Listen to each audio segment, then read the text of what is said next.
നമ്മൾ എല്ലായിടത്തും CCTV ക്യാമറകൾ കാണാറുണ്ടല്ലേ, കടകളിലും റോഡുകളിലുമൊക്കെ.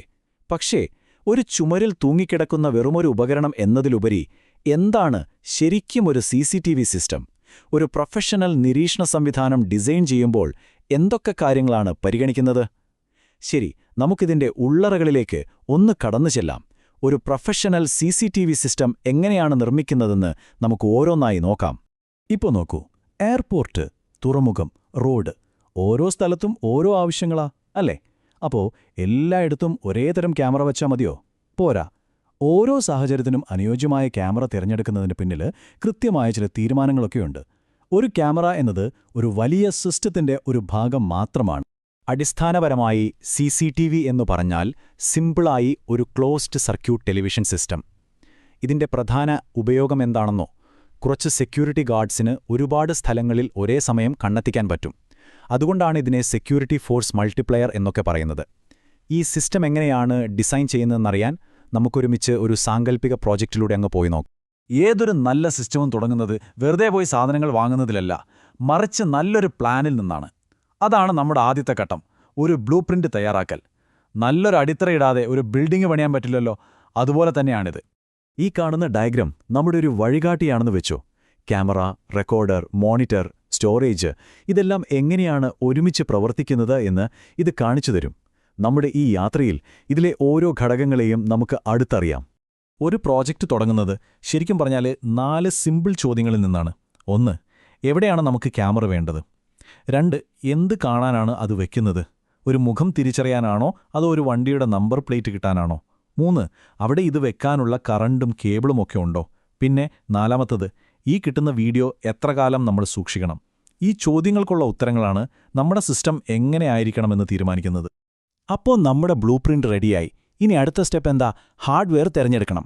അതിലേറ്റവും പ്രധാനം നമ്മുടെ സിസ്റ്റത്തിന്റെ കണ്ണുകൾ തന്നെ തിരഞ്ഞെടുക്കുന്നതാണ്, അതായത് ക്യാമറകൾ. ഇവിടെയാണ് നമ്മുടെ ആദ്യത്തെ വലിയൊരു തീരുമാനം വരുന്നത്. ഫിക്സ്ഡ് ക്യാമറ വേണോ അതോ PTZ ക്യാമറ വേണോ? ഇപ്പോൾ ഒരു എൻട്രൻസ് ഗേറ്റ് മാത്രം നോക്കിയാൽ മതിയെങ്കിൽ അനക്കാൻ പറ്റാത്തൊരു ഫിക്സ്ഡ് ക്യാമറ ധാരാളം. പക്ഷേ ഒരു വലിയ പാർക്കിംഗ് ഏരിയ മുഴുവനായി നിരീക്ഷിക്കണമെങ്കിലോ?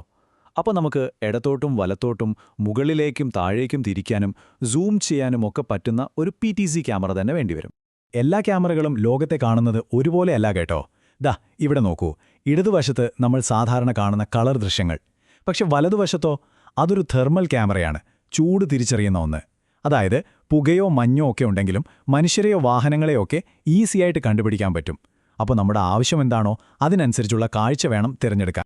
ശരി, അപ്പോൾ നമ്മൾ സിസ്റ്റത്തിന് കണ്ണുകൾ തിരഞ്ഞെടുത്തു. പക്ഷേ ക്യാമറ മാത്രം പോരല്ലോ. ഈ കണ്ണുകൾക്ക് കാഴ്ച നൽകുന്നതെന്താണ്? ലെൻസുകൾ. നമുക്കതിനെക്കുറിച്ച് നോക്കാം. ലെൻസിന്റെ ഏറ്റവും പ്രധാനപ്പെട്ടൊരു കാര്യമാണ് ഫോക്കൽ ലെങ്ത്.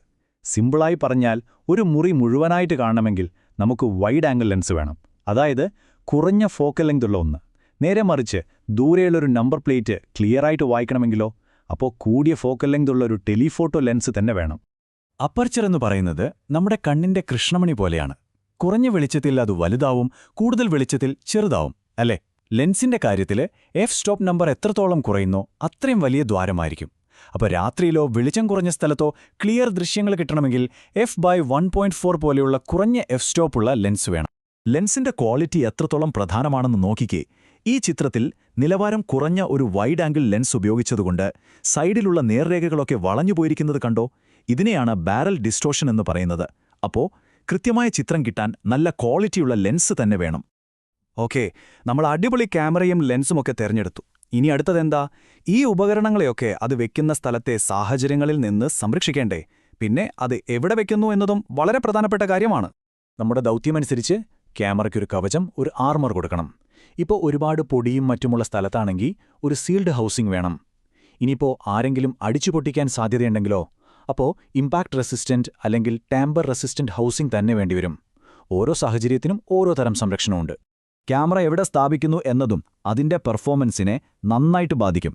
ഈ ചിത്രത്തിൽ കാണുന്നതുപോലെ ഒരു പോസ്റ്റിന് മുകളിൽ വച്ചാൽ തടസ്സങ്ങളൊന്നുമില്ലാതെ നല്ല വ്യൂ കിട്ടും. പക്ഷെ ഒരു കാര്യമുണ്ട്, ആർക്കും എളുപ്പത്തിൽ കൈവയ്ക്കാൻ പറ്റാത്തത്ര ഉയരത്തിലായിരിക്കണം അത്. അപ്പോൾ നല്ല കാഴ്ചയും സുരക്ഷയും തമ്മിലൊരു ബാലൻസ് കണ്ടെത്തണം. അപ്പം നമ്മൾ മനസ്സിലാക്കേണ്ട പ്രധാന കാര്യം ഇതാണ്: ഒരു നല്ല CCTV സിസ്റ്റം എന്ന് പറയുന്നത് വെറുതെ അങ്ങ് ഉണ്ടാകുന്നതല്ല. അത് നമ്മൾ എന്തു വേണം എന്ന് ചിന്തിക്കുന്നത് മുതൽ ശരിയായ ക്യാമറ, ലെൻസ്, അതിന്റെ കവചം, അങ്ങനെ ഒരുപാട് ശരിയായ തീരുമാനങ്ങളുടെ ഒരു കൂട്ടമാണ്. അപ്പോൾ ഒരു CCTV സിസ്റ്റത്തിന്റെ പ്രധാന ഭാഗങ്ങൾ എന്തൊക്കെയാണെന്ന് നിങ്ങൾക്കിപ്പോൾ ഒരു ഐഡിയ കിട്ടിയല്ലോ. ഇനി അടുത്ത തവണ ഒരു ക്യാമറ കാണുമ്പോൾ നിങ്ങളതിനെ വെറുമൊരു ഉപകരണമായിട്ടാണോ കാണുക, അതോ അതിനു പിന്നിലെ തീരുമാനങ്ങളെക്കുറിച്ച് ചിന്തിക്കുമോ? അത് ഫിക്സഡ് ആണോ, PTZ ആണോ, അതിന്റെ ലെൻസ് എങ്ങനെയായിരിക്കും? ചിന്തിക്കാൻ ഒരുപാട് കാര്യങ്ങളുണ്ടല്ലേ.